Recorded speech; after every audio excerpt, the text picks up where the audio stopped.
Tu voz, tu ADN. 91.7. ADN te acompaña. Las 4 de la tarde con 17 minutos, es ADN te acompaña en un tiempo donde hemos escuchado mucho la palabra sequía para referirse a la situación hídrica del país. La mega sequía, la falta de agua, la escasez de precipitaciones han llevado a un proceso que ha preocupado a todos.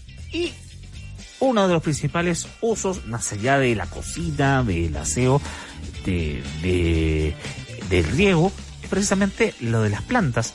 Muchas en sus casas, en sus departamentos, en sus hogares tienen plantas las cuales necesitan agua para poder desarrollar su proceso vital, no tan solo en la industria, sino también en la población en general.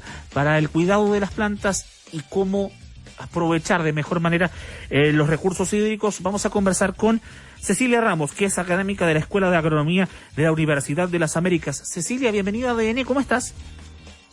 Hola, muy buenas tardes. ¿Cómo está, Hans? Un gusto. El gusto es mío de recibirte en esta casa que es ADN. Cecilia, a ver, ¿qué plantas son mejores para aprovechar el agua? Es decir, con menor agua, mayor cuidado y mayor duración de la planta en nuestros hogares. Sí, bueno, las plantas que más se pueden, digamos, aprovechar en ese sentido, pensando en la optimización de los recursos hídricos, principalmente hoy día que nosotros, cierto, estamos en un contexto de mega sequía, que es un término que se ha acuñado en los últimos casi 10 años, en que llevamos una sequía sostenida. Sin duda, las plantas que más contribuyen son las que tienen un mecanismo que se llama CAM, y que básicamente lo que hacen es transpirar y capturar CO2 durante la noche, ¿ya? Entonces en el día cierran sus estomas y es durante la noche entonces que hacen ese intercambio de CO2, por lo tanto optimizan mucho el proceso de transpiración durante el día. Entonces, de esa manera realizan, este proceso distinto a un poquito a las plantas que nosotros comúnmente conocemos, que tienen otro mecanismo que abren los estomas justamente durante el día. Entonces eso hace que ellas necesiten menor cantidad de agua. Y dentro de las plantas con este mecanismo CAM que se conoce, digamos, está todo el ámbito, todas las plantas que nosotros conocemos como plantas crasas o plantas suculentas, que son plantas que poseen estructuras carnosas que les permite almacenar agua y de esta manera ser mucho más eficientes en su sobrevivencia. Siendo específicos o para quienes tienen plantas en la casa, cuando tú hablas de especies crasas o suculentas de plantas, ¿en la específica a cuál te refieres? Bueno, ahí la verdad es que hay una cantidad enorme de plantas suculentas, tanto para exterior como para interior. Algunas conocidas son, dentro de las suculentas hay varias familias, ya entre esas, por ejemplo, está toda la familia de los cactus o las cactáceas. Entonces, todos los tipos de cactus son plantas, pertenecen, digamos, a la suculenta. También hay otros grupos importantes, como por ejemplo todos los que conocemos comúnmente como aloe vera. Todos los tipos también cumplen esta misma condición. Y hay otras más que son todas estas plantitas carnosas que tienen hojas gruesas, que tienen hojas, digamos, como bien abultadas. También son todas plantas suculentas y algunas ya que son hoy día un poquito más de decoración, como las que se conocen como lengua de suegra, ¿cierto? O hay algunos árboles tipo jade o hay unas plantas colgantes también suculentas que son, por ejemplo, los llamados rosarios, que hoy día están muy de moda también y se utilizan mucho en decoración. Todas esas son plantas que cumplen con esta condición y que son de fácil mantención y que las podemos tener perfectamente en nuestra casa, ocupan poco espacio, las podemos mantener en los balcones, en el interior, en un patio, en una terraza, así que son bien en ese sentido versátiles para poder decorar espacios. Ya, a ver, Cecilia, vayamos por Chile. Vayamos por Chile pensando que en el norte el agua tiene un tratamiento distinto al de Santiago, hay más sol, pero el ambiente es más seco, por lo tanto muchos preferirán tener un cactus. ¿Influye ese tratamiento con flúor, con cloro que tiene, por ejemplo, el agua de Antofagasta para el cuidado de esa planta? Sí, hay algunas plantas que tienen algunos inconvenientes con exceso de sales, principalmente, y con algunos minerales en particulares. Uh-huh. En general, todos los cactus se adaptan bastante bien y no tienen requerimientos importantes ni de tipo de suelo ni de tipo de agua tampoco.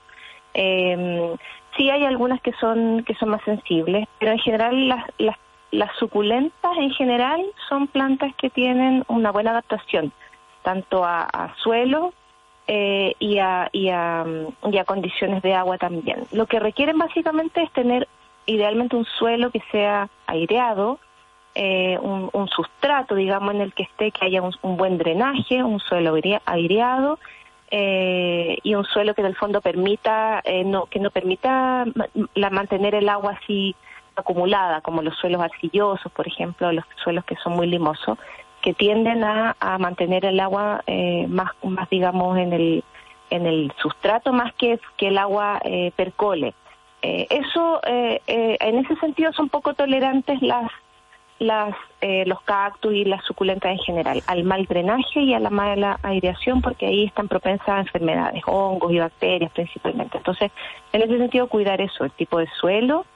Y el agua en general no tienen mayores inconvenientes, no son tan sensibles como otras plantas a los excesos de algunos minerales o de ciertas sales. Es decir, que corra rápido el agua por las napas y que pueda absorberla de buena manera. Pensando, insisto, en el ejemplo de Antofagasta del norte, ¿cuántas horas de sol son necesarias para que no tengan mayores complicaciones? Es decir, que no se pongan amarillentas las hojas. Sí, las suculentas en general toleran el sol. Algunas no les gusta el sol tan directo, sino que más bien la luz, ya que ahí hay que hacer un poquito la diferencia. Luz no significa tenerlas bajo el sol directo, porque también se pueden dañar por exceso de sol y también por heladas. Entonces ahí hay que tener cuidado. Les gusta harto la luz en general. Y si las vamos a tener al sol directo, por ejemplo en un patio o en algún sector en donde les llegue sol de forma directa, ojalá tenerla no más de 5 o 6 horas a sol directo, para no efectivamente dañar y que estas puedan dañarse algunas hojas o algunas estructuras por el exceso de radiación solar. Y en la zona centro nos cuenta, de hecho nos manda una foto una auditora, Macarena, que nos muestra orgullosa su colección de suculentas. En la zona central, quizás más para interior, ¿cuál es la planta más recomendable y la que necesita menos agua para su mantención y cuidado? La verdad es que estas plantas son bastante adaptadas a cualquier zona. Incluso los cactus nosotros también los podemos tener perfectamente en zona central, y mantener en interior o en condiciones también más hacia el sur. Sin duda que en el norte van a ser están más adaptados a su ambiente. Pero todas estas plantas en general se mantienen bien, las suculentas en la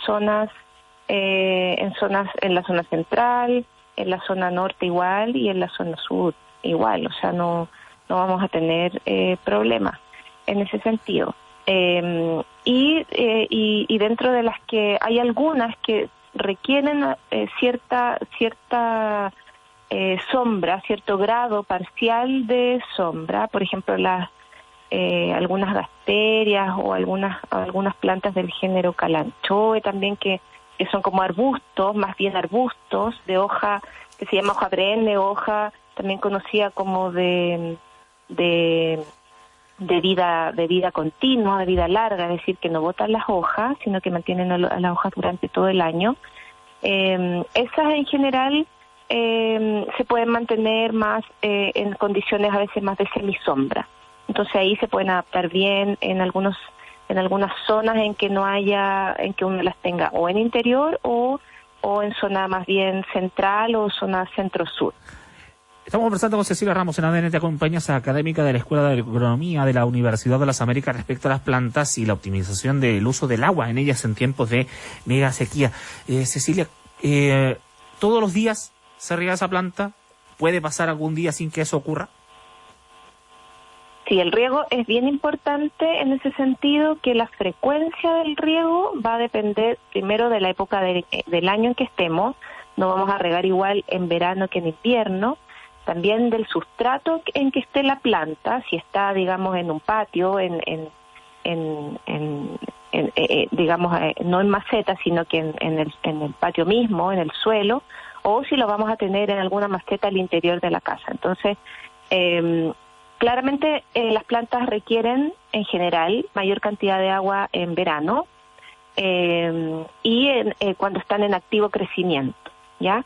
Y es importante privilegiar riegos que sean abundantes cuando el sustrato, ya, o el suelo esté seco, más bien seco. Eso es preferible a tener riegos que sean más seguidos y de cantidades o de pequeñas cantidades. Siempre es mejor esperar a que el sustrato esté bien seco y dar un riego abundante una vez a la semana por lo general, a tener que estar dando 2 o 3 riegos en la semana pequeños.